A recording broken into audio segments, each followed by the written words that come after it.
I think it is important that states do what they have to do. They have to make the legislation, they have to put in place their own policies, they have to do impact assessments of children's rights and include children. That's not the least important. Include children and their views in everything they do in this area with regard to regulating the business and children's rights. And they also have to make a supportive environment for businesses, not only to make legislation with prohibitions, etc., but also to support what businesses are doing more in general, so that the businesses themselves can actively support children's rights in a good way.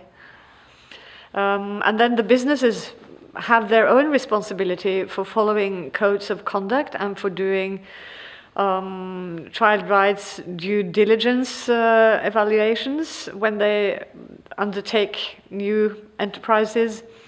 And civil society has an important role in monitoring and following up whatever the businesses are doing and being a kind of watchdog both for states and for businesses. We deal with reports from states. What we do is we get the reports from states and we have dialogues with the reports on issues dealing with different parts of children's rights. But we need to get alternative information from the civil society and from human rights institutions, etc., to know what is actually going on in that country. And so what we do is we discuss this with the state. We cannot only rely on information from the state itself, but we do discuss based on all the information we get from all kinds of sources. UNICEF is also a very important source for the committee.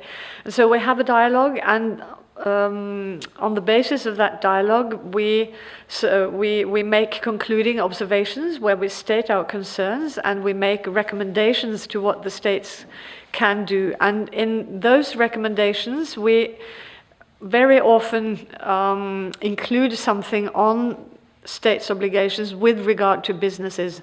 We have included that in the dialogues with states the last few years, and we have quite a few recommendations regarding what states should do to improve businesses and the way they deal with children's rights.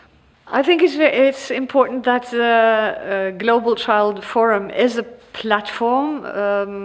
It forms a network between government and civil society and businesses, and to discuss across and to get this kind of cross-sectoral coordination that the committee always asks for. That's a very important role for the Global Child Forum.